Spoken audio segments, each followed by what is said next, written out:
Howdy, folks. Welcome to episode 36 of the Deep Space Travel Break, brought to you by Dugek. Don't worry about it. Today, we have a very special guest, friend of the channel, Walker. Hello. Hello, Walker. Thank you so much for joining me on such short notice.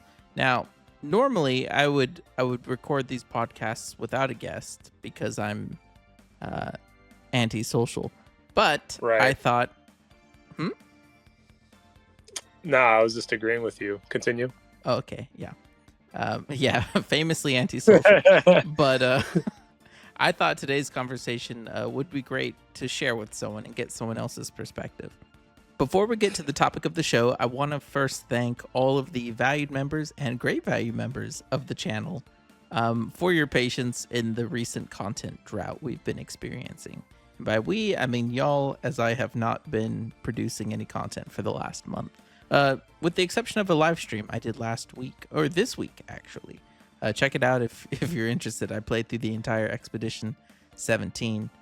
But yeah, I've just been busy with my full-time job lately. Nothing strange. I'm still excited to make content. I just don't have as much time as I would like to. But thank you so much for your continued support. But rest assured, I do hope to get back on the horse soon. So thank you so much. All right, without further ado, let's get to the topic of the show. The big incendiary question that I'm sure I put in the title of this video, which is, was No Man's Sky Worlds Part 2 too big of an update? And I don't just want to answer that question yes or no. Instead, I'd like to discuss the pros and cons of these large types of updates with my friend here, Walker, who has experienced all of the large and small updates of No Man's Sky with me. Right. Yep. It's been a ride, man. It's been a ride. So we've lived through multiple eras of No Man's Sky updates. In the past, we would see very, very large updates quite frequently. Well, not frequently in terms of time, but frequently in terms of every other release seemed to be a big one, right? We had Atlas Rises, then we waited an entire year and we got Next, followed up by 2 supplementary updates, and then we waited another 7 months for Beyond, which was a big update. And then after that, they sort of switched to the model that we know nowadays, where they started to release more often, but smaller updates. And Sean had previously mentioned that the reason they switched to that format, he had mentioned a couple reasons, but one of them was that it was easier for players to focus on one new thing than to be pulled in a bunch of different directions, right? If this is the living ship update, then they can focus on promoting living ships. Players are excited to play with living ships, and that's the focus of the update, living ships. If you put living ships in with exomechs, with dungeons, with all these other things at the same time, it's a lot more difficult for them to sort of sell that, right, in an elevator pitch. So, I just wanted to get your perspectives as we go through some of the pros and cons. I think the pros are pretty obvious. Yeah, for sure. I mean, more content. Of course, that's a pro. Yeah. Let's see. What do you think would be another pro? That's like a big one. Well, I think the more content you have, the bigger splash you make, right? People talk about it being like a giga update, and you see the Steam numbers go way up, and you're going to capture a lot more people's interest, right? Because if you're updating one thing, if someone's not interested in that one thing, they might not come back to the game to check it out. Whereas if you release a dozen things, chances are one of those dozen things is going to get almost everyone's attention.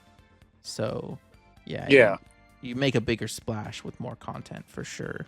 Yeah, there's a lot more hype. Yeah, I mean, it definitely turns a lot of heads. I mean, it's interesting because it's like, when I read the comments, of No Man's Sky videos, it's like, oh, I just started playing. It's cool, to learn about this or that. It's like, man, like, it's like they're still bringing in the new players, with these bigger updates. After all this time, games 8 years old.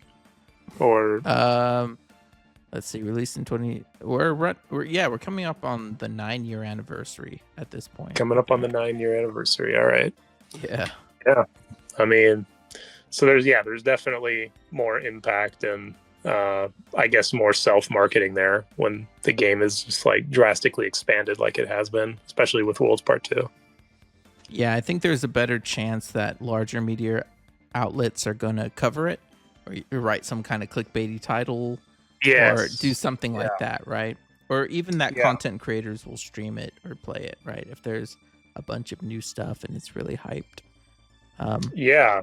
I mean, I think that I mean, just being able to say that, you know, how many more star systems were added in this update in of itself is just markets itself, you know, sells itself. I mean, it's really easy to get clicks with that sort of thing. Yeah, every time they say No Man's Sky has been completely overhauled, this update completely changes the game. There's been so many news cycles like that where every YouTuber, you know, does it. It's like, oh, No Man's Sky is unrecognizable in 2025, you know, and it's unrecognizable every year somehow. Honestly, yeah. Honestly, but yeah, so that's definitely a pro. Like, you know, I can't see a way around that. Yeah, more is more. Bigger is bigger. Is more. That is a factual statement. Yeah, indeed. But the more interesting conversation, I think, are what are the possible cons, right? Because on the surface, this seems like a great idea. Why isn't every update just like Worlds Part 3, Worlds Part 4? You know what I mean? Yeah. And I think there are different cons from not only the development standpoint, not only media and content creator standpoint, but also possibly player standpoints that might be interesting to talk about. Yeah. Okay. Well, all right. Well, let's start. What would you say is a con? Well, on the development side, the more moving parts you have, the more complex the update is, the higher chance there are going to be a lot of bugs, right? It's tougher to bug test, to polish when you're adding 20 new features that all have to interact with every other feature.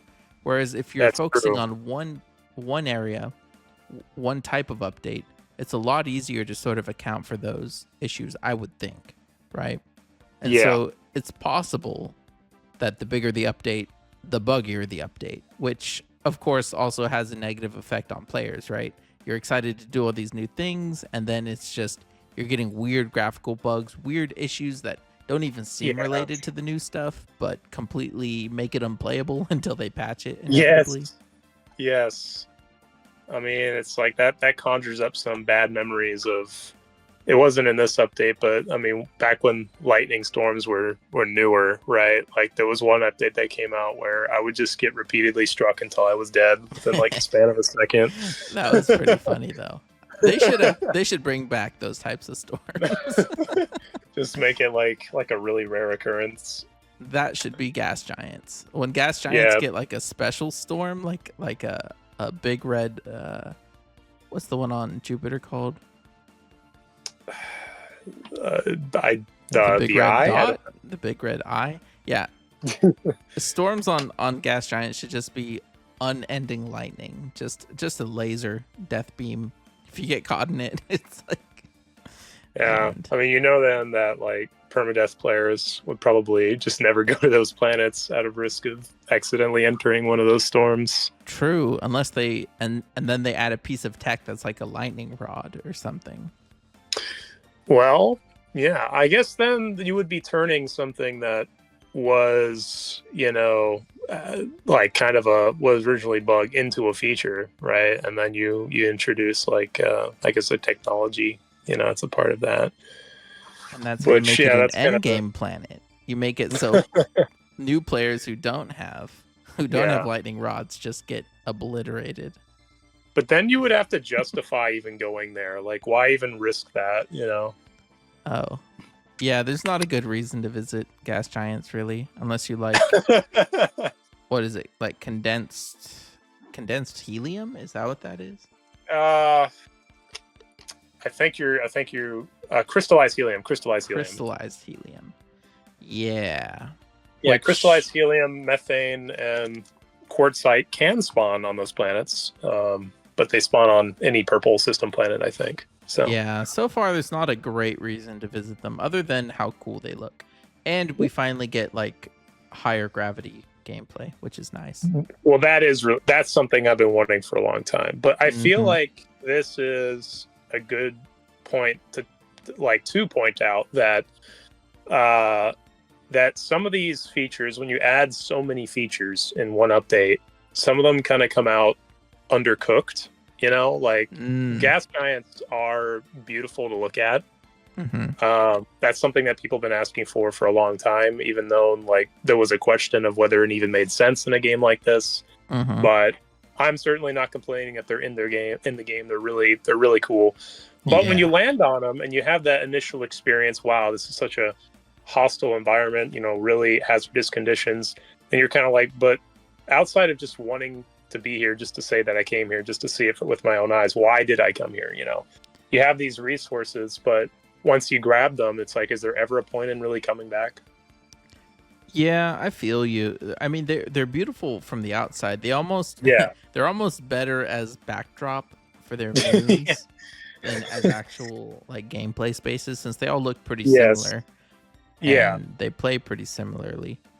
They do. And yeah, but that's a good point though, right? If you put 20 things into an update, they're probably not going to be 20 super duper highly developed things, whereas if you developed or produced one thing as the focus of the update, you would probably find a lot of ways to work that into other parts of the game, to flesh it out, to make it something really interesting. Like when we got, for instance, the last time they added just a single new type of planet to the game was maybe Dissonant Worlds. And they added those to the game, and they added a new ship type you could only get there. They added new points of interest only available on those planets. They added new sentinels you could only get on those planets. New resources, right? Atlanta Dam. They added new multi-tools you could only get on those planets. Unique weather effects, right? So they added a bunch of stuff that made sure you had a reason to go to those planets multiple times for different things, right? For different quests, for different collectibles, all that sort of stuff. So those felt really fleshed out. It felt like as soon as they launched, it was like, oh, this is like a new type of planet with its own lore, with its own stuff to collect. And it felt like a really deep addition, right? Like you would want to keep visiting different ones for whatever reason. For me, I love the combat. So like whenever I got tired of facing the other Sentinels, I'd like to go to a Dissonant World just so I could fight something different, right? But I would also go there to try and collect better Sentinel multi-tools, right? Or if you're looking for a Sentinel ship, that's the place to find it. Whereas with Gas Giants, or even like Relic Worlds, they added so many new types of planets in this update. And yeah, Relic Worlds are another example. Luckily, they do have a unique element, right? Polished stone, which you do need more of if you're building lots of ruins, right? So it makes sense you would need to go back and get more. And you can, of course, get the blueprints there. Yeah. Right? But again, past that, there doesn't seem to be much difference between it and other worlds. Like, it would have been great if on Relic Worlds, the only points of interest you found were, like, ruins, right? Ruins and monoliths and plaques.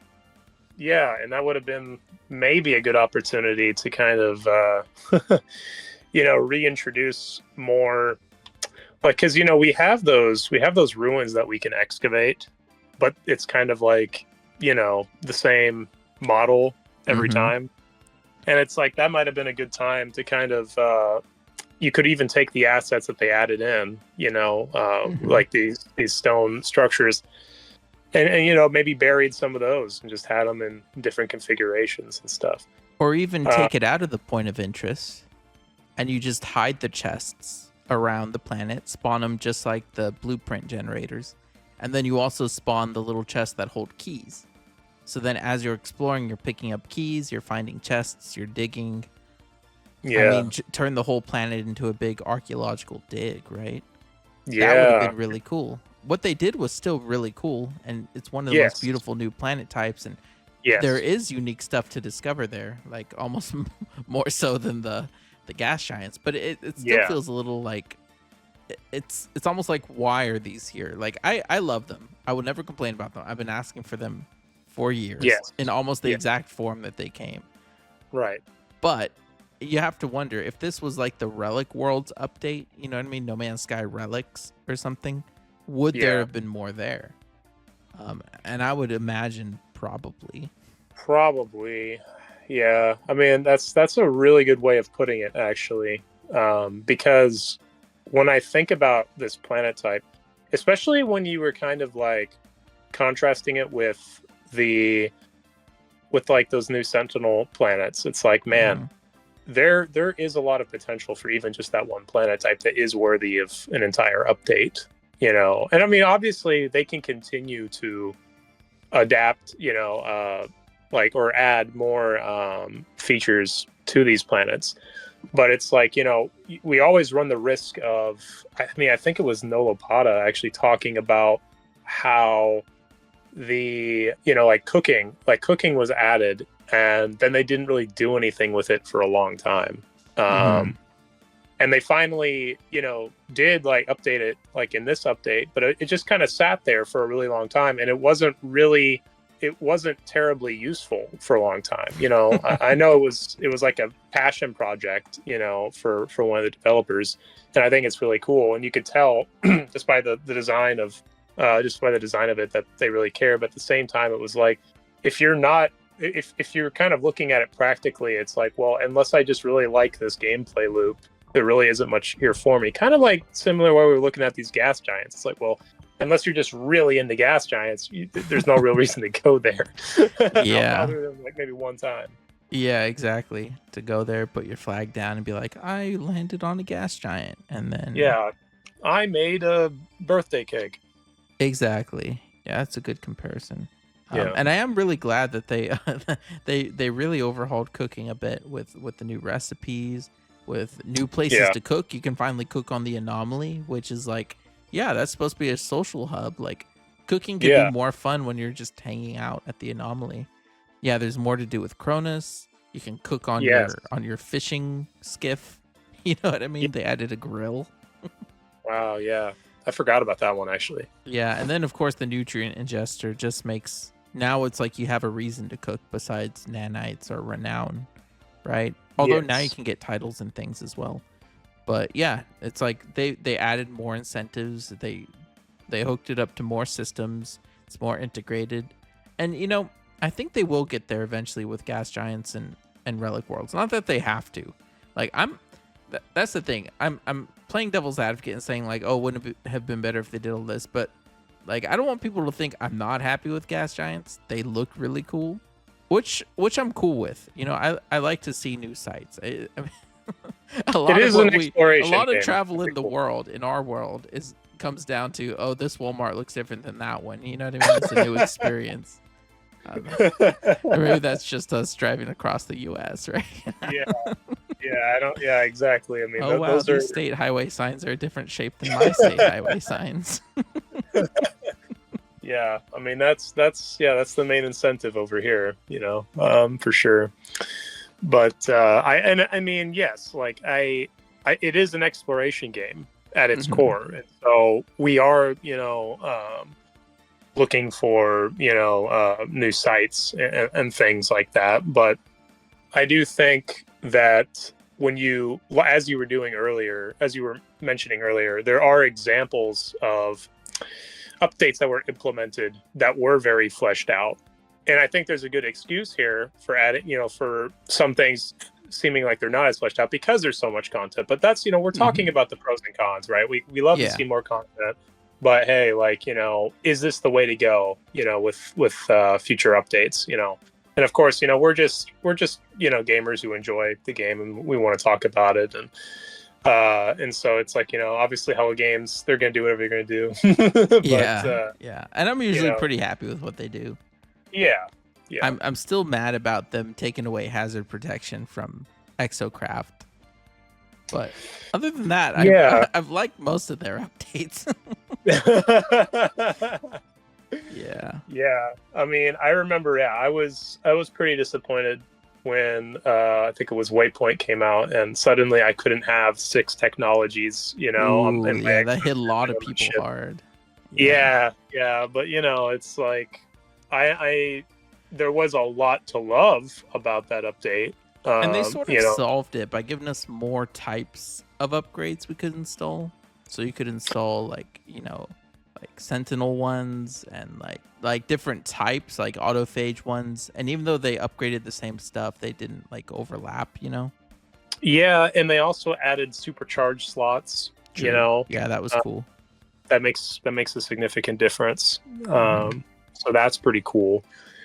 But yeah, I mean, I've pretty much I've pretty much gotten over that by now. But my point is like, yeah, like, you know, there are some things, but at the same time, you know, and I've said this to you before, but I just love to bring it up because I this is something that I wish was more common in the industry.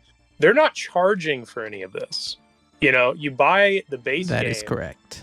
and then everything since Foundation, you know, or whatever the title was of the first update, has been free, just added on. And Mhm. it's like we're on the latter part of a decade of this game, and they're still going, and it's still free. It's like when they added Quicksilver as a currency, I thought that was going to be kind of like the beginning of microtransactions, which I Uh-huh. mean, if it was just, I mean, that's such a common thing that it's like I would have been kind of like, you know, Mhm.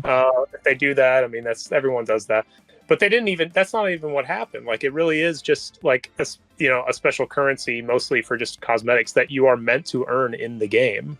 You know, and And the that's crazy amazing. the crazy Yeah, thing about that, I expected the same thing.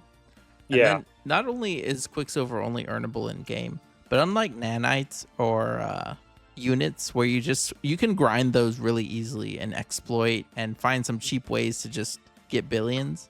When it yeah. comes to Quicksilver, it's like you really got to play the game unless you're cheating or something. Like you actually Yeah, have to play the game to get Quicksilver, which is still one of my yeah. favorite mechanics.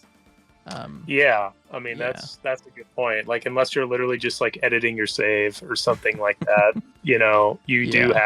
you have to play the game, and you have to play consistently because the most Quicksilver you can earn, correct me if I'm wrong, is during the weekend, you know, missions, right? Mm-hmm. Yeah, so Yeah. it's like they're enticing you, you know, with this currency to play, you know, you know, around the weekend time at least. But you know, you could also play during the week and get more. But still, you know, that's a wonderful use of of alternate currencies. I'm just so used to them being microtransaction, you know, Yeah. boosters. But that's Yeah. my point. They're so great for not doing that when they easily could. I mean, I Mm-hmm. really wish that was more common. It's like, what happened to just encouraging us to play the game more by keeping this currency in the game, you know? Yeah. But yeah. Anyway, I don't want to get too much onto a tangent about that, but I wanted to bring it up. No, yeah, and that is important to remember, right? We're not really like criticizing the update for being too big. I just it's one of those things where we've gone so long. A lot of people are saying, "Oh, this is the biggest update in years." We haven't had an update this big since, this update or that update. And it makes you think, it's like, well, why is that? You know what I mean? Because for a while we did get big updates yearly. Yeah. And to an extent we still do. I'm not saying they're not putting out a ton of content, but in essence what they usually do is they'll take what would have been a big update and break it into pieces and release it, every 6 weeks instead of every, 6 months, which I happen to like that cadence a little bit more. Plus we'll get into my con number 2, which is kind of what spurred this question for me in the first place, was that I had a lot of difficulty covering this update. I have not published a video essay on this update, which is kind of crazy, right? It's been 6 weeks. Yeah. I recorded one, but I haven't published it, and at this point, it might be a bit out of date. But the difficulty I had was that the week it came out, I set aside a good amount of time to play the game, but there were just so many new features to try, right? I'm like, well, I can't make a video until I visit gas giants, and I can't just visit one. I have to visit a few to see what they're really about. I got to visit those new relic worlds. Once you do that, you kind of have to use the build parts to, know how good they are, to see if they fit together. You have to visit underwater worlds, right? And you got to visit a whole bunch of different ones to see the new types of fish, the new types of biomes. Not to mention there's new biomes of all the traditional categories, right? There's a whole new system type. Then there's all the new fishing stuff to try out, right? I've barely touched the fishing, but there's new customization, titles, things to unlock. There's all the new cooking stuff. There are new creatures to discover. It's like there's so much. It was like, how can I produce a video the week following this update when I haven't had time to experience half of it, right? Now, granted, a lot of people did produce videos, and no problem with that. Debug, what are you doing? But it was something that I wasn't comfortable doing myself, right? And so that led to me not producing, partially, mostly because I was busy, right? If I had more time, I probably could have played enough and written something. But I imagine a lot of other people also struggled, right? Like I have a script for like a kind of surface level video where I'm talking about the biggest things added, but it's hard to go into detail because there's so much. And then you sort of have to pick and choose, okay, what video would I like to, or what feature should I cover in detail, right? I could do a 20-minute, I could do an hour-long video about just the new ocean worlds, right? Or I could do an hour-long video about just fishing, believe it or not, or even just the new cooking stuff. Strangely enough, the water overhaul and ocean worlds are almost separate things. Not to mention, we'll get to that. But it creates a situation where I think both Hello Games and the media have trouble promoting every feature evenly.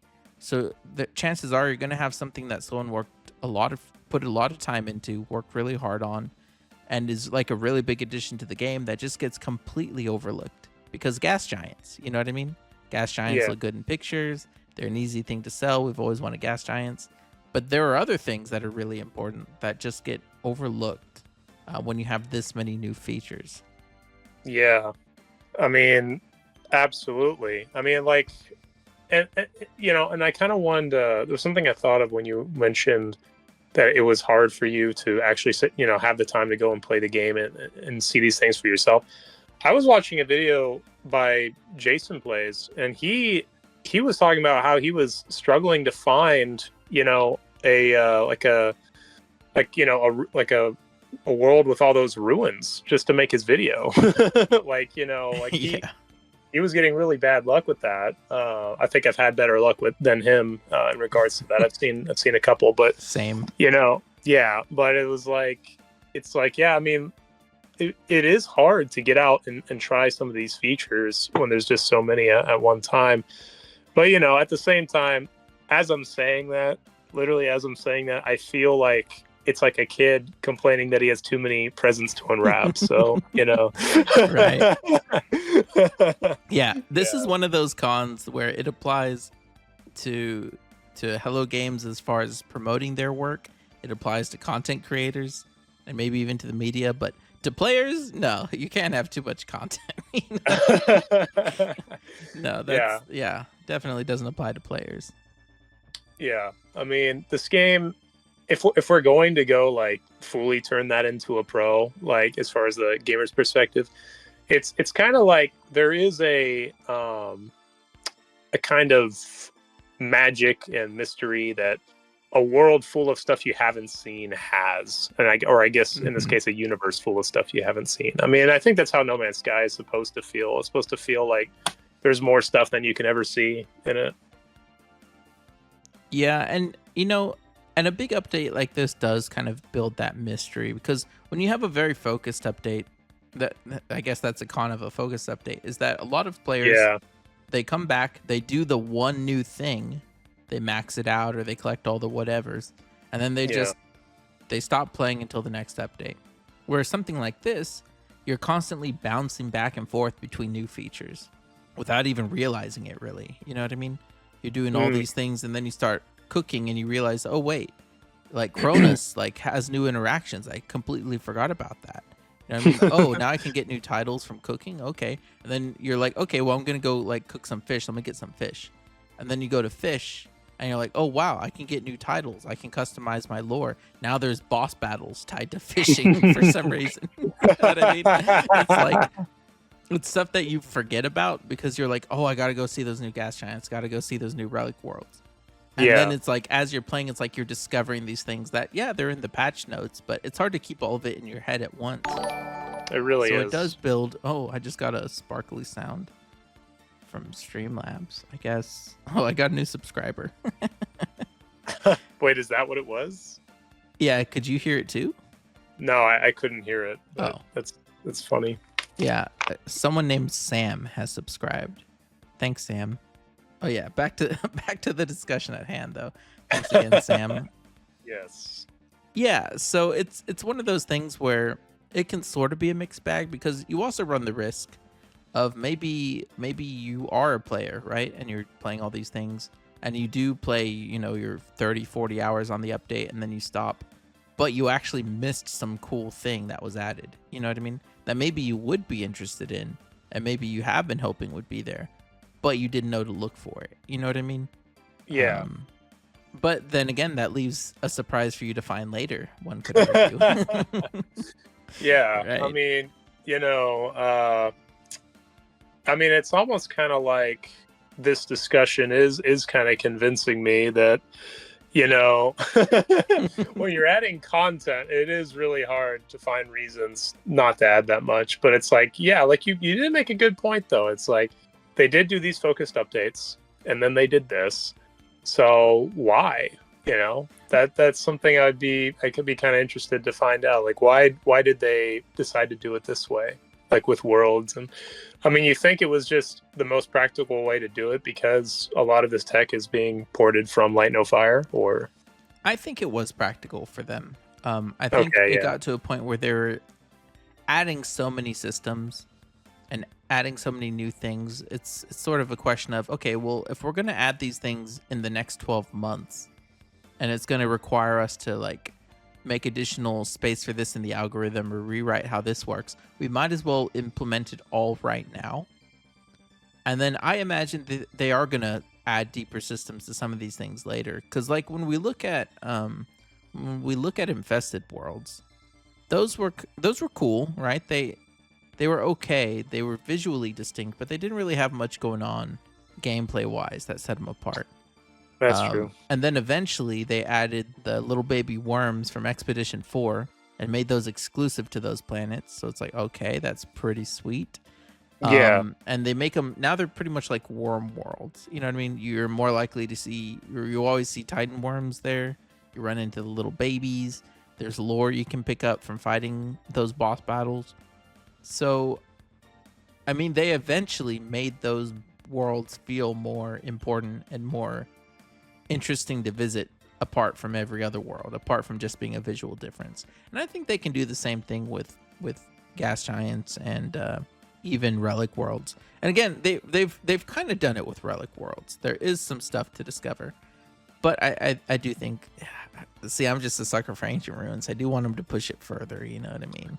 I would love that because when they added the, like those ruins that you could dig up, like that was so cool to me. Like, I really enjoyed going and digging them up.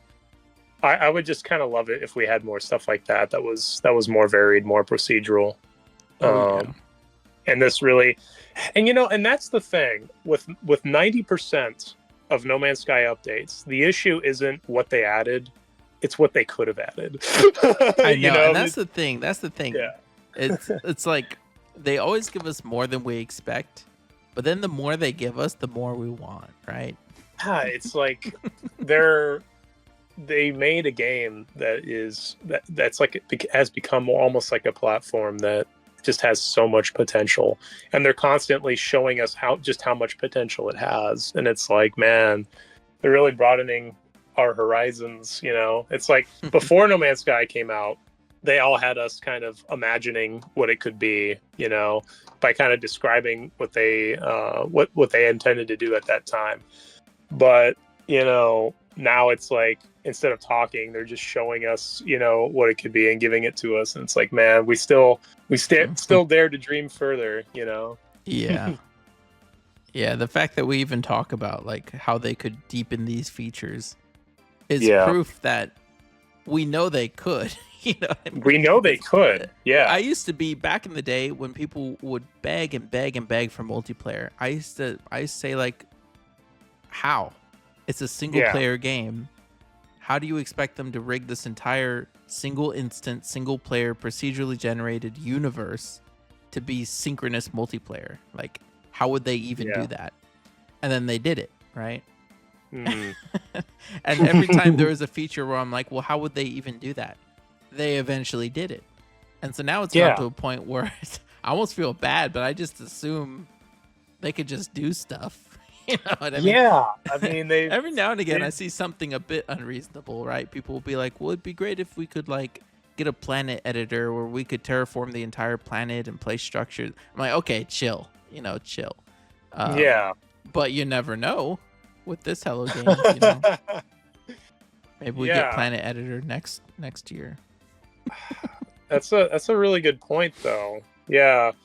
I mean, I remember when I was originally telling people about No Man's Sky, and I'd be telling about just how much there is in the game. Like, there's this vast, universe, and they were like, oh, well, can I like build a base? And I'd be kind of like rolling my eyes, like, dude, this isn't that kind of game. Okay, that's not what this is. And then like first major update is base building. Mm-hmm.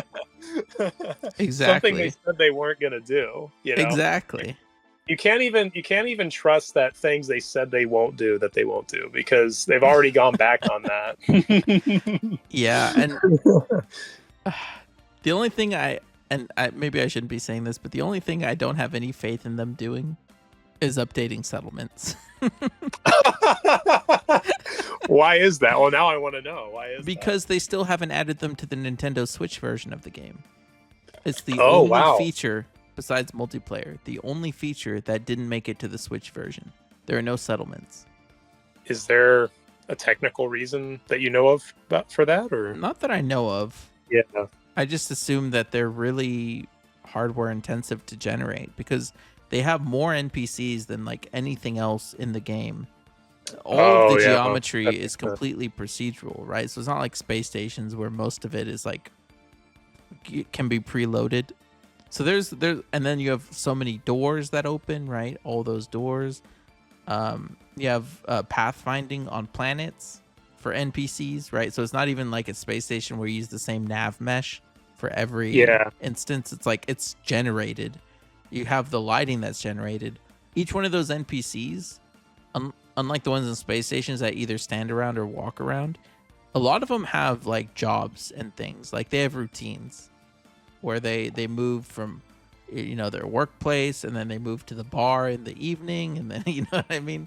So it's like I think it's just one of those things that the Switch couldn't pull off, and because of that, because they can't achieve it on all platforms, I kind of doubt they'll ever do a big update focused on it, unless they add it to the Switch, man. Which again, they've been able to do incredible things, technical things. Maybe they will.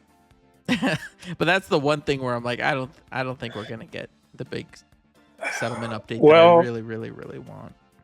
Yeah, I mean that's a good point, and it's like maybe I shouldn't be bringing this up, but I mean that does make me wonder how long they will dedicate support to these older platforms.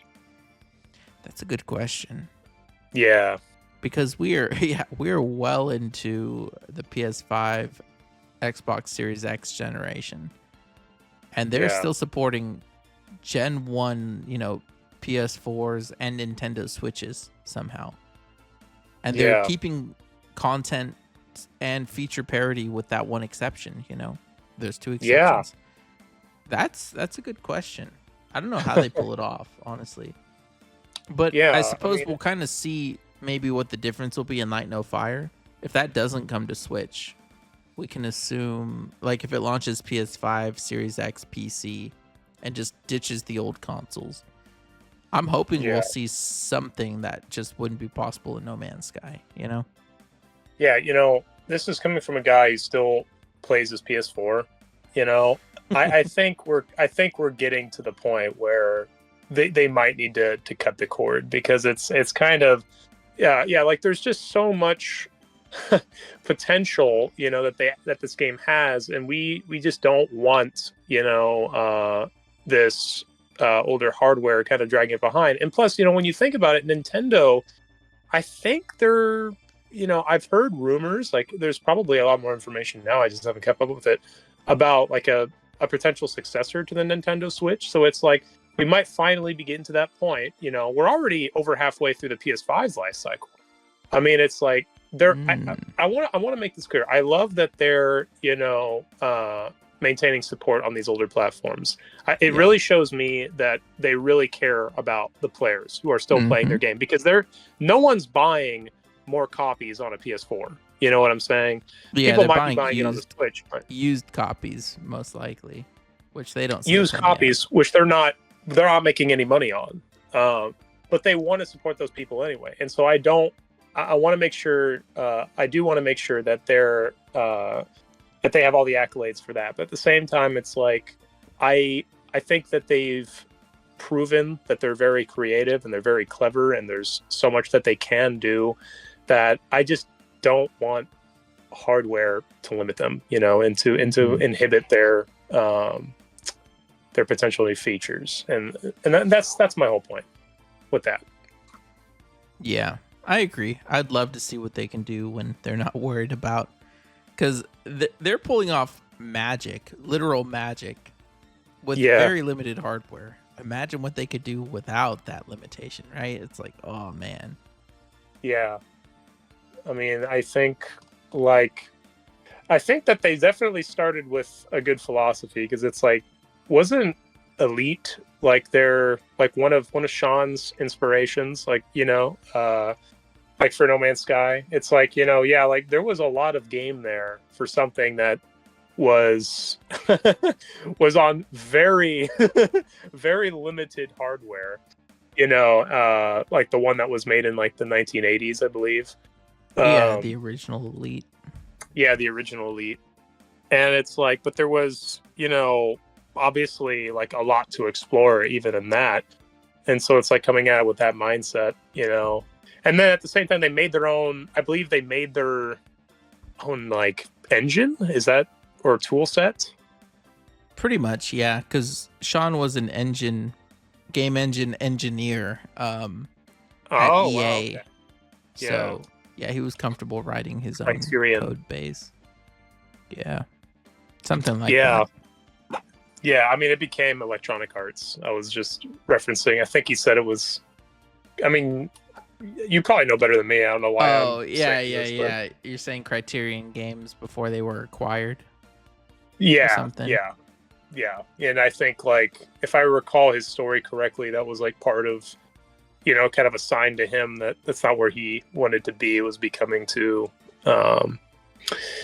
It was getting too far from his vision of what game creation should be, and which I guess eventually led to Hello Games. Him wanting to found that. Mm-hmm. But anyways, yeah, we need a documentary on Hello Games. One of those no-clip docs or whatever. I mean, especially now that they're this big success story. I mean, for a while there, I didn't really know what they were going to do. I remember him referencing.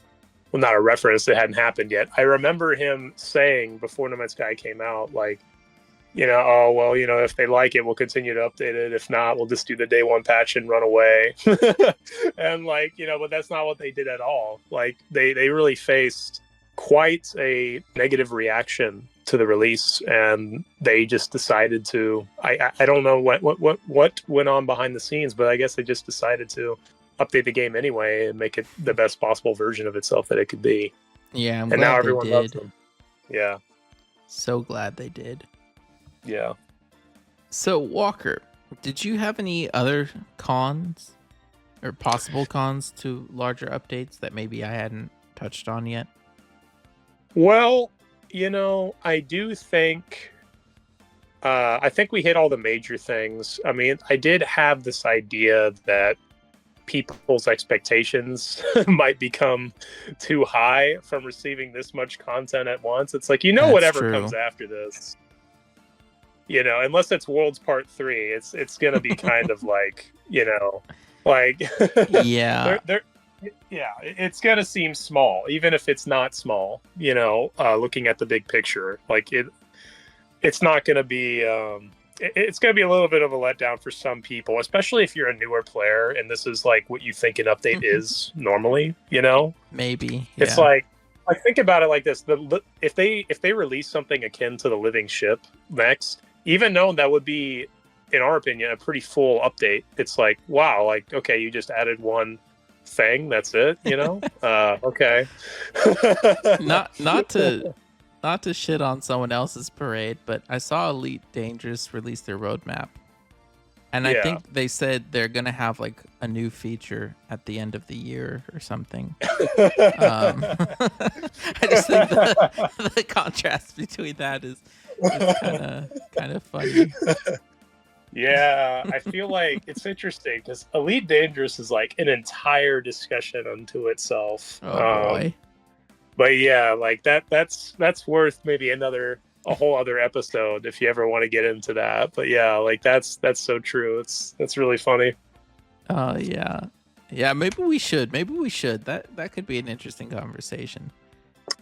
It could be. Yeah. I mean, I definitely have some words that I could get off my chest onto the internet.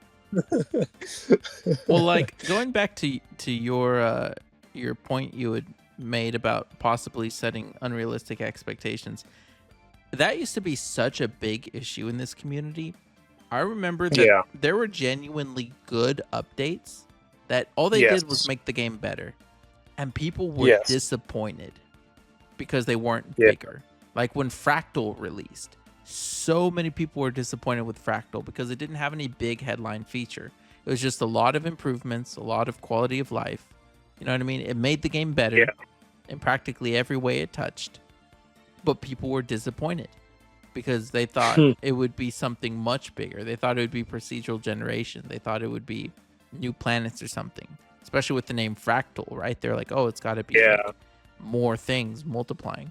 And then it wasn't, and people were upset. So, yeah, I wonder what the reception to the update following Worlds Part 2 is going to be. If it's not Worlds Part 3, it'll be interesting to see what people say. Yeah, I don't know. Maybe they'll just have to drop Light No Fire on us and distract everyone. But no, that wouldn't be a solution. But in all seriousness, I think, I mean, if we're really looking at this realistically, I think that they've developed pretty thick skin, and they're going to make the game better and just brave the storm against the people who are upset. I think that they know that their core player base knows what they're about and knows that they want to make this game better and just make it more fun, and so they're going to use their best judgment there, and we trust them at this point. I mean, they've definitely earned my trust. Like mine too. I mean, I remember like I was going through a period where I wasn't playing No Man's Sky very much, and I know you remember this, and then they dropped the expeditions, like they had never, like, that was the first time they ever had that, and that completely reinvigorated my interest in No Man's Sky. And it wasn't like, oh wow, they're doing this, wow, I'm super interested. I heard about it and I was like, it was, I wasn't terribly interested in it, and then I tried it, and then that made a huge difference, and I was like, wow, okay, like, I hear you, Hello Games. Like, I see what you're getting at. I'm definitely, I'm just gonna, I'm gonna stop opening my mouth. I'm just gonna let y'all, do what you think is best. Yeah, it turns out they know how to do their jobs better than us, who do not do their jobs. Yeah, I mean, that's for many people, that is a bombshell. I think, it's a pretty tough pill to swallow. But yeah, they've definitely earned my trust too. Countless updates and features that I just couldn't care less when I see the title. When people are like, oh, they added whatever, I'm like, man, that's, who cares? And then I log in and it's like, oh, this is a good idea. Yeah, I'm glad they added this. Yeah, and part of me, at first, like when they added certain things, I was kind of like, really, you added that? Why? who was asking for that? But I feel Me like with creature writing.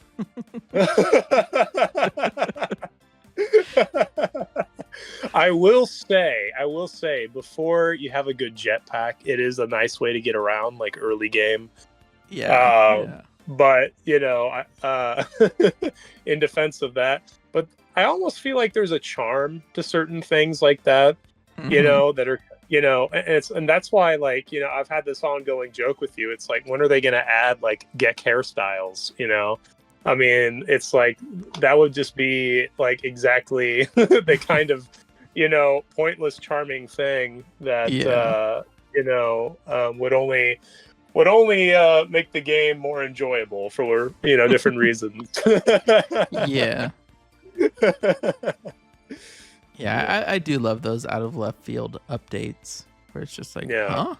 Yeah, exactly. And it's like, and there's certain things that are really small things, like when they added those.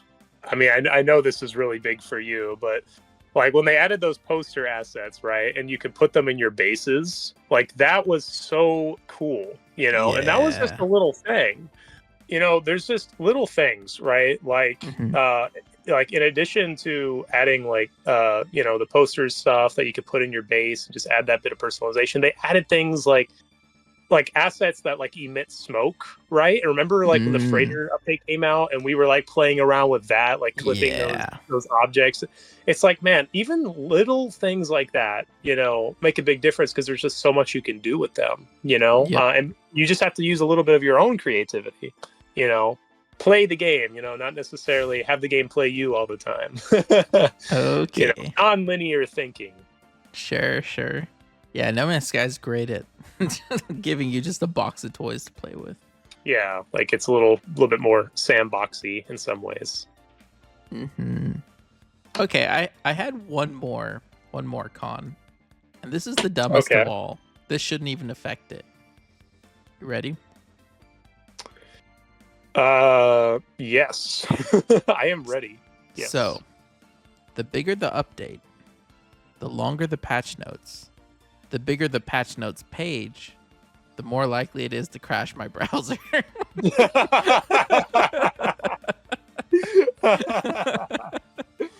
Yes, I'm glad we're bringing attention to this. Man, one of the last videos I rendered, I was looking at the patch notes to try and get some imagery for like a thumbnail. And because I had the patch notes open while I was rendering, it crashed my computer. It blue screened it. It was so intensive. So patch notes have gotten crazy. I think it was Worlds Part 1. There was one of those patch notes where it was so big that like I dare not, like I keep 30 tabs open on my Chrome browser most of the time. Yeah. But I dare not even leave that tab open even by itself with nothing else because it will crash my computer. And I think it's Worlds Part 1. Yeah, so some of these patch notes are just a little bit too crazy for me. That is wow. I knew we were gonna, come up with some cavils here, but now we're getting overly fastidious. Perhaps. Like, I mean, hey, I have too much cash for my money counter, okay? Like, it just can't handle it. I can't sit comfortably on my wallet. There's too much money in it. Yeah, I mean, hey, I guess, we're just gonna have to, link to the release log and just close it, when we're doing something else, and just reopen it when we need to check it again. I mean, maybe there's a fix we can do on our end. I don't know. I'm exhausted even listening to that explanation. That's a lot of work. It is a lot of work. Honestly, it's hard to say it too. And that, ladies and gentlemen of the jury, is why I am advocating for smaller updates going forward. Yes, officially. No, I'm just kidding. Don't cut that out. Let's see here.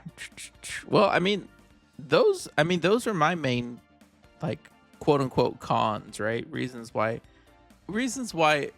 small updates might work pretty well logistically, right? And why big updates, as sweet as they are, undeniably sweet as they are for players, they might pose other logistical issues, right? Yes.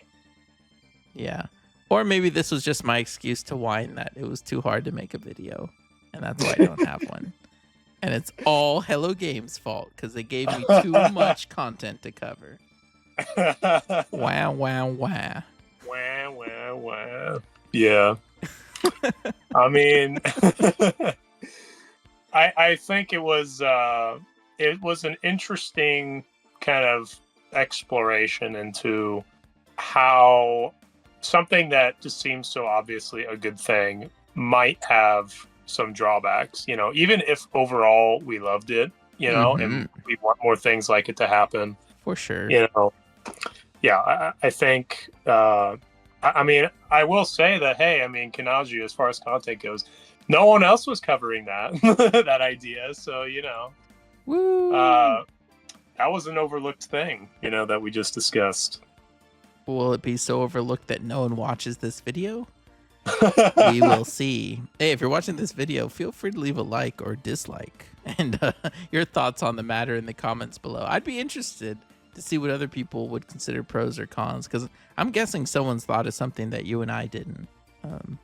Yeah, most likely. And I think it's an interesting conversation, right? Because in general, we always want more content as quickly as we can get it.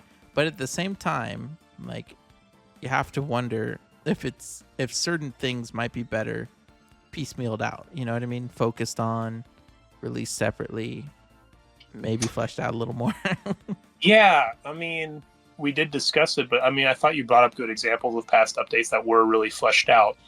But they have shown, if I'm coming from the other side of the argument here, they have shown that they can expand older features. Like, think about how many times they've expanded base building.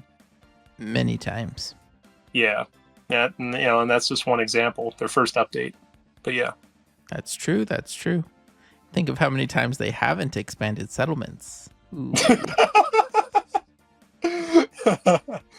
Yeah, I would love Hello Games, if you're listening to this, I would love more settlement stuff. I mean, someone can only start a new settlement so many times. It would be cool to have more things to do with the settlements we already have. Honestly, let me have 3 settlements.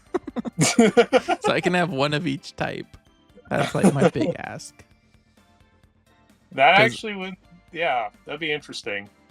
Although, really, I would just have 3 Viking settlements, or 2 Viking and a Gek. But, I will say, though, if we're asking for stuff, inevitably this is going to go down the way it always goes down, where we just start wishing for more and more things. Eventually, we're going to arrive at, hey, can we get cities? Well, let's just skip ahead right now. Hey, can we get cities? Yes, let's get some cities, finally. No, I'm kidding. Ancient cities, though. Ancient ruins. Maybe, question mark? That's a possible future addition to what we've already gotten in this update. Yeah, that project Marion was working on. Yeah. Marion from Hello Games, Remind me again what there is more than one audience. But remind me what Marion was working on. Before she got hired at Hello Games, she had been working on procedural city generation, but it wasn't like modern cities. It was like, it looked like an ancient abandoned city. And it could span for just like miles and miles and miles, with staircases and interiors and just like ancient looking architecture. Yeah. And that was, I forget how many years ago before she was hired. So, I mean, I've always wanted to see that like put into the game, but I almost feel like they might be saving that for like Light No Fire or something. Well, they have been known to port things from Light No Fire over to No Man's Sky. Funny how that works, right? They're like, hey, we came up with this next generation water rendering tech that just shouldn't be possible on our old engine, but we're just gonna, since we did it, we're just gonna put in No Man's Sky. Man, it's insane what they've pulled off since Worlds Part 1, like all this light no fire tech. I mean, yeah, so cool. It is really cool. Okay, now how do I segue into this? Editing magic. Dear viewers, I am now segueing into a different section. That's the segue right there. So, okay. During our discussion, one of the possible cons we mentioned was, overlooked features. And Walker, what would you say is your, from this Worlds Part 2, what would you say is the most overlooked feature in your opinion? Most overlooked feature. Well, I mean, I've seen videos, and some people will briefly mention certain things, but it's like, I mean, I do want to say that, like, a lot of people will joke about them adding like seahorses and shrimp and things like that. But I want these people to remember that a lot of the fish in the game really did kind of look the same, or not the same, but there wasn't that much variety, or at least for a while. I mean, they've added variety on land, but we hadn't gotten too much in the sea. And so it was wonderful, like in the midst of this huge ocean update, to get, more creature variety in the ocean. And it's like when you're in like, these ocean planets, it's so overwhelming that I think like things like that can go overlooked, and I mostly, whenever people do mention these creatures, they're almost mentioning them humorously, but it's like, no, for real, like, let's get more of this, like, seriously, like, this is a big part of No Man's Sky is exploring the fauna, so yeah, that was a big selling point of the original game. Now we finally have manta rays and giant squid and I mean, a lot of people do talk about the giant squid. I do think it's really cool. They are really cool, very eye-catching, but I just wanted to hype up, some of these other creatures that I think I think I've been kind of the butt of jokes.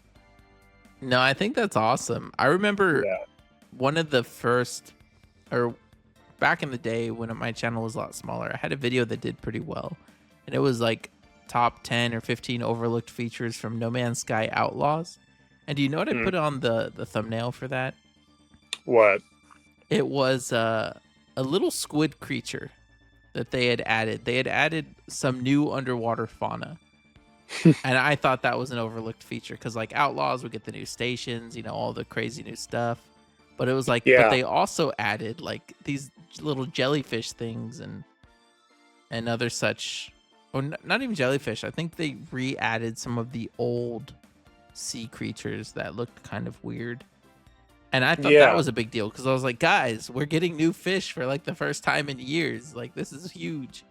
And now it's like, I think it's a big deal, even aside from the new biomes or the new ocean worlds, that we're getting new fish. It's like, that's cool. Yeah, and it's like exactly. And there's other things like, like the lighting overhaul, Oh yeah. I mean, the game was already like very photogenic, but it's like now screenshotting is like is even better now. Yeah, it makes such a difference, the new shadows. Like I'm trying to find I'm actually on the list right now, and I'm trying to find the actual description of like their lighting system, because I just want to make sure that careful it doesn't crash your computer.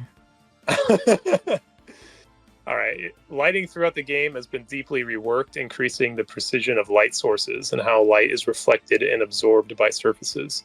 Specular highlights are now more pronounced and dramatic, especially noticeable on distant terrain and metallic objects, and the hue of ambient lighting more accurately reflects nearby surfaces. Yeah, that's nice. Yeah. Yeah, it's that is a big one. And The other one I think is really big that I don't think it's been overlooked, but I mean the water reactivity, right? Okay. Yes. Yes. Yes. Like it all comes together really well. Even things like the fact that now you can see raindrops on the water.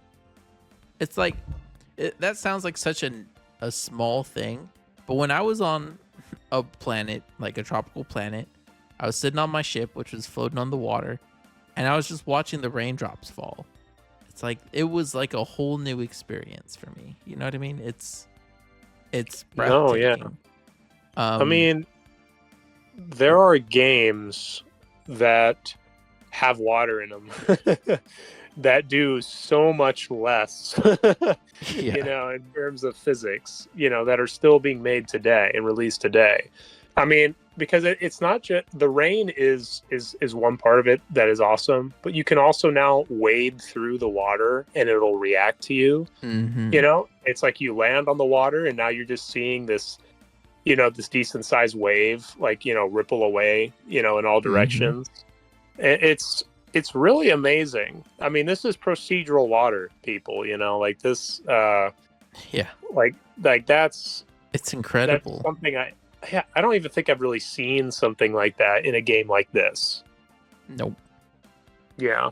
I mean, you're right. It's not so much an overlooked feature, but I do think it's good that we're putting, kind of like a highlight, like we're highlighting it because it's, it is really impressive.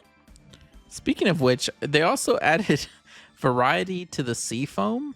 So like there's more colors of sea foam and there's bioluminescent sea foam now, Yeah. which is again a small thing, but like when I saw it for the first time during the expedition, it was like, whoa. um, Yeah.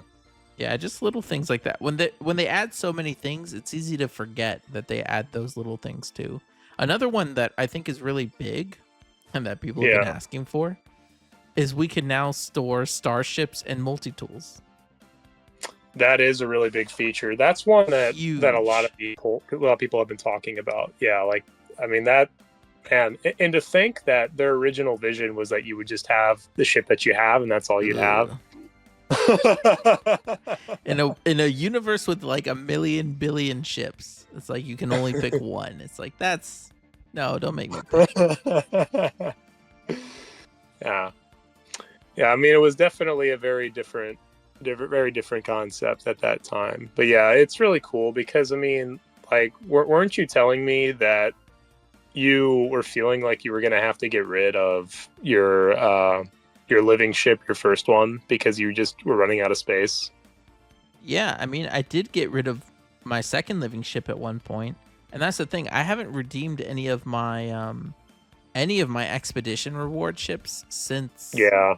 since the first one, the Utopia Speeder. That's the last expedition ship I redeemed because it's like I don't want to get rid of my other ships. You know what I mean? And it was one of those Yes. things where I think I only have like one solar ship when I used to have more. I only have like one sentinel ship, and it's because it's like I had to keep those spaces open. But now it's like I could realistically have one of each type of ship. You know what I mean? I can have a cool sentinel ship and a cool exotic ship and a cool squid ship and as well as each of those expedition rewards. And it's the same with the multi-tools, right? They didn't even have enough slots for you to have one of each, right? Yeah. Yes. You can only have 6 multi-tools. Now you can have what, like 18 or 24 or something. So yeah, now I can redeem the staff of the Atlas or whatever, the Atlas scepter. And I can get the new relic one, and I can finally have a collection of the 2 different types of Sentinel multi-tools, because they both look cool. And I can finally start collecting realistically the Atlas class multi-tools, because those are badass, but it's like I don't have space for more than one, and I already have a cool looking one, you know what I mean? Like, Yeah. I mean so that is really huge. Yeah. it builds so many new incentives where it's like, okay, well, now that I can collect more ships and I can collect more multi-tools, now I'm interested in hunting those ships and multi-tools again. Whereas before I was like, well, I've got the however many ships I'm going to have. maybe minus 1 or 2 slots that I always leave empty just in case, But it's like now it's like, well, if there is a new thing, now I kind of want to hunt it because I can. Yeah, you think that they're going to add more companion slots, kind of keeping that idea going? That's a good question. I feel like they could, but aren't we already up to a lot of companion slots in No Man's Sky? What is the current count? Let's see here. You can currently have 18. Wow, okay. I didn't know you could have that many. Mm-hmm. Yeah, I mean, I guess there are definitely some features that I've overlooked in past updates. Yeah, they did expand that at one point. But that's the thing, right? When you add so many things at once, it's like you lose track of what you can really do in the game. Yeah. Yeah, for sure. Yeah. Another thing that hasn't been overlooked, because again, people have kind of been joking about it, but all of the new fishing stuff, right? Yes. Have you seen the fishing customization? Not personally. Like, I haven't done that in the game myself. Could you explain it to me? Yeah. So I tried it during the expedition this week. Finally, right? That was something I'd been looking forward to. And it is really cool. So you can change the color of your fishing line, right? But you can also change the fishing lure. And the thing is, like the little floater, actually, the thing about that is you would think, okay, maybe like 5 floaters. Let me see, how many are there in No Man's Sky? I think there's like over a dozen. And only about half of them are unlocked to begin with. And so the other half are unlocked through like fishing milestones. And you can unlock, 5 new helmet customizations from fishing milestones. There are new titles to unlock through fishing milestones. Not to mention new recipes for catching, for cooking certain fish. And of course, now we can get that sweet boss battle from Expedition 16, but only through fishing. And that is so funny. Since they installed a grill on the thing, we can now cook. That synergizes, so we can practice our cooking while we have fishing and auto fisher set. And it's such a weird synergy. It's one of those things where it's like it almost feels like Aquarius Part 2. They added so much to it because they not only that, they also added multiplayer fishing missions to the Nexus and procedural fishing missions to the space station mission board, I believe. So they went all in on fishing, and it was such a small part of the update. Like, I feel like 90% of outlets wouldn't have even mentioned these parts of the update, but for me it's like that's huge. That's awesome. Yeah, that's just content right there. Content. I mean, that actually is really cool when you kind of explain that all at once. And it's like I was aware of some of those things, but when you're kind of painting a picture of it completely for me right now, it's like, wow, that is really cool. And it's like, man, I would love to see them expand it even more, Oh yeah. The last thing we're missing are aquariums, right? To put our catches in.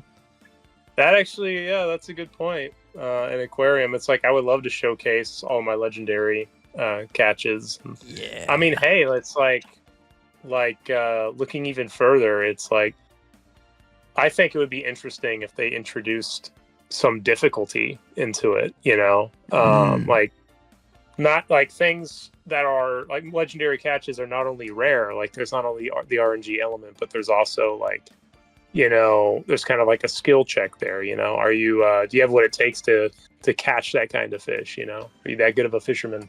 Or it would be interesting if in order to catch specific fish, you needed specific bait. So maybe you have to catch another fish and then use that fish or cook that fish or do something to it, and then you use that as bait for a chance at the legendary. As annoying and tedious as that sounds, it would also be pretty satisfying once you got it, knowing that you had to like acquire this knowledge, prior and something like that would not be difficult for them to implement, because that's basically already in the system as far as the bait having a higher potential to catch this or that fish. Oh, that's kind of true. Yeah. True. Any other big overlooked features you can think of from this update? Well, let me scroll. I mean, there's things like that I could talk about. I don't know how overlooked they are. But like inventory sorting. Yeah, that's true. Yeah, like inventory sorting, I think it was definitely overlooked for me because honestly, I had gone through this patch notes, and even though it's one of the first things you see, I was so distracted with everything else, I didn't even realize it was in the game until I heard about it again later. Yeah, that would make sense. It's on my list of like big features, but I mean, yeah, I haven't even messed with it in the game. Partially because I'm particular about how I sort my stuff, so I'm good. I'm kind of particular as well, but there has been several times where like, I I kind of throw a bunch of things in a inventory I don't use very much, like a certain ship, and it's like, man, I wish I could, I don't want to go through all the effort to organize this. So that was something that, like, people have definitely talked about it. I would not say it's very overlooked, but it was definitely like something that, wow, like there's just so many features in the game that I didn't even really think about that one, or I didn't even notice it initially. But, as far as things that like I haven't heard people talk about at all, I don't know if I can think of anything off the top of my head. Off the top of my head, I mean, we already talked about cooking, right? There's new Kronos reputation and milestones, which is interesting. They added new... Can't you get like nanites for turning in food or something like that? I mean, you always could, but now they guarantee that like the stuff you can trade in is it's gonna be some of your good stuff, because it used to be like if you had like Fecium, it was like a random chance, like it would randomly pick what in your inventory you could feed him. And so like sometimes one of your choices would just be Fecium instead of like the big baked product you made. It was like But the other thing about that is I think I forget exactly all the new stuff they added to Cronus. I've overlooked it because I only visited him once. But oh yeah, floating Nautilon platform. Yeah, that was pretty cool. Yeah, deep sea atmospherics, definitely not overlooked, but very cool. There was one specific thing I'm looking for here. Yeah, water on moons, of course. That's big, but also small. Well, something that is known about, but it hasn't really been explored. This might be future potential content for you as far as deep dives go. The extent of the variability of the new terrain generation in the purple systems. Yeah, I need to visit a lot more planets to figure it. Oh yeah, they added flamethrowers to Exocraft. Yeah, they did. I saw someone mention that in one of their videos that I was watching. Yeah, the hostile flora is a big one for me. So are all of the like small like what are these called? Localized hazards. Those are a big deal for me. Huge deal.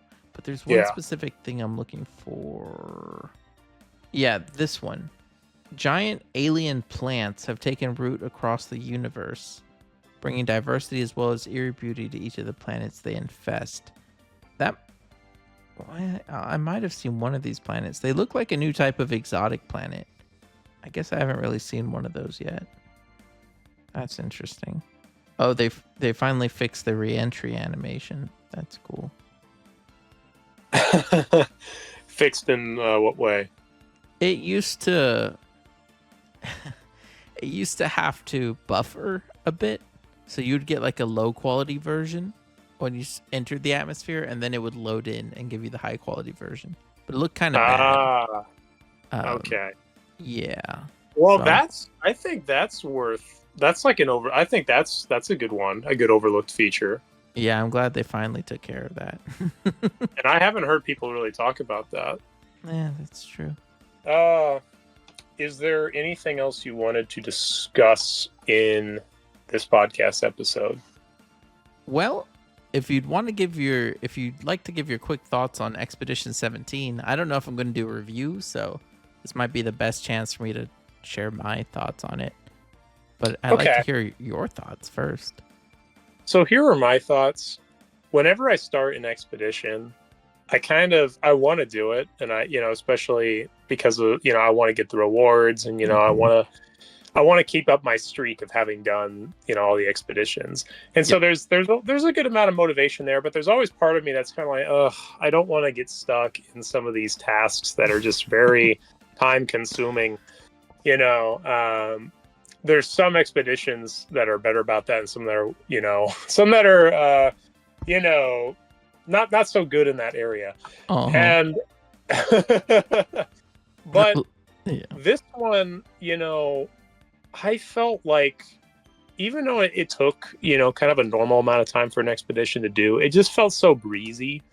Like, it felt pretty easy for me to do. And so it was kind of just, and, in the meantime, I'm seeing locations that are kind of new, right? That we don't see too often, because they're new, So that was really cool. Like, all these beautiful locations that I'm kind of getting to explore because I have objective markers leading me there, and kind of taking me on a safari, basically.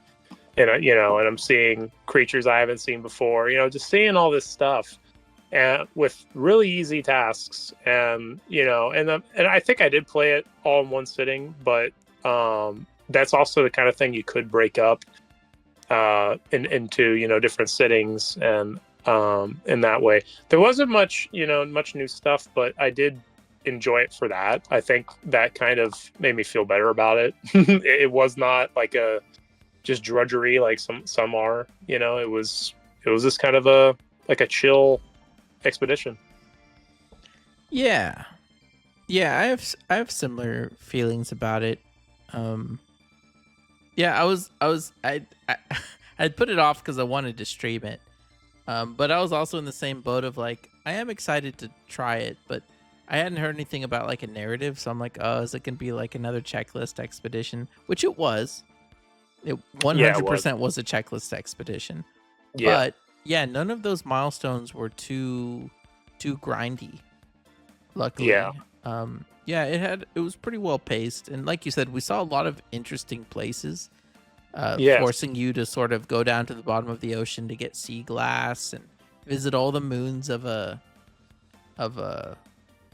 gas giant, which means you're going to see a bunch of new biomes in the purple star system, possibly some new terrain.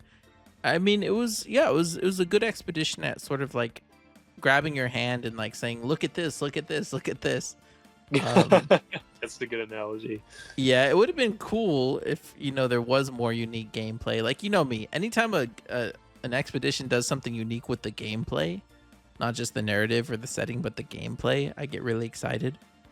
Yes. And this one really didn't offer anything new other than the new locations, which I guess is pretty cool in and of itself. Like, if we were newer players and we hadn't unlocked the purple star systems, this would be our chance to explore them. And that's really cool. That's really cool.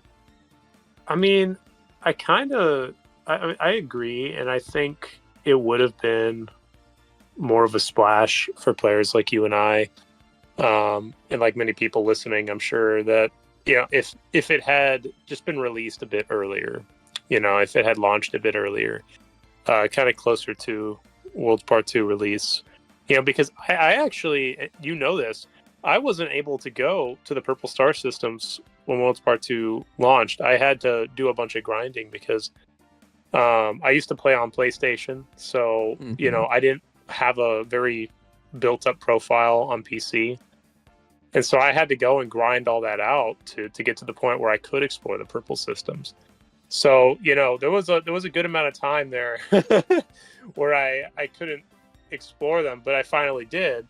And that was a really cool experience. But it would have been cool if I just had the expedition right there ready to go, so I could go explore them. And then that would have made it even more worth it to do. Not that the rewards don't make it worth it, but more exciting. I agree actually. Yeah. Yeah, if it had come out that first week when I had all that time to play and when we were trying to figure out how to unlock purple systems, Yeah. just so we could just see a gas giant, that would have been Yeah. really sweet. Although there is something to be said about letting us focus on the update and then releasing the expedition later, so that you sort of Yeah. get to And try it the natural way. And wasn't there like another expedition still running in the Redux? I think that ended when the update launched. Oh, But okay. you might be right, but I want to say it ended the same day that the update released. But I don't know. Well, you would know better than me. Maybe. I've been really busy this semester, so I can't keep all my dates straight like I normally would try to. Yeah. Alrighty. Well, I think we've talked enough. Let me look. The recording right now is an hour 41 minutes. Oh my gosh, no one's going to listen to this. If you're still listening, thank you so much for joining us on episode 36 of the Deep Space Travel Break. And let's give a huge round of applause to Walker. Maybe I'll insert some clapping post-production. Yes. Thank you to all those who are clapping. And let me know if you'd be interested in having Walker back on the podcast, because I feel like we always have great conversations, and you have a long history with No Man's Sky, and you're a knowledgeable guy, so it's always great to get your thoughts on stuff. Well, it's always really fun to join you on these. I mean, I think it's just fun to sit down with a friend and talk about video games. I mean, it's like any chance I get to do that, I'm gonna take it. You know, and it's like, and I enjoy, you know, being a part of you know, your section of the YouTube community. So yeah. Well, hopefully my viewers enjoy your company as well, because I know I do. And well, yeah, it'd be great to have you on again. Yeah. But if you made it this far into the video, don't forget to like the video. Hopefully you liked it if you watched this much. If you watch this much out of hate, you can dislike the video as well. That's fine. And leave a comment either way with your thoughts on everything we discussed. We discussed a lot in this. Oh my gosh, Walker. We discussed so much. It's become like a big update where people are only going to be able to comment on like one thing at a time. They're not going to be able to cover everything we talked about. In that case, viewers, go into the comments and type out what you think is the most overlooked thing we've discussed. That's my mission to you. Oh boy. Oh boy. Oh boy. The cycle continues. Yeah. But all right. Yeah, well, thanks again for being here. Thanks again to my valued members of the channel and my great value members, and to all of my subscribers, which I now have. The channel now has over 46,000, which Schmanky brought to my attention during the live stream this week. So thank y'all so much. 46K. I guess, what do people say? The road to 50K, the road to 100K or something. We're on our way. We're on our way. If you're interested in more No Man's Sky content, and I will be doing maybe like an Assassin's Creed Shadows review or something. I've been playing it, but I cannot give you any sense of my impressions until the embargo lifts. But I would be very interested to make a video. So if you're interested in that as well, be sure to subscribe. I think that's it though. So I've been Kanaju, Walker's been Walker, and this has been the Deep Space Travel Break. We'll see y'all in the next episode. Bye. Walker, say bye. Bye.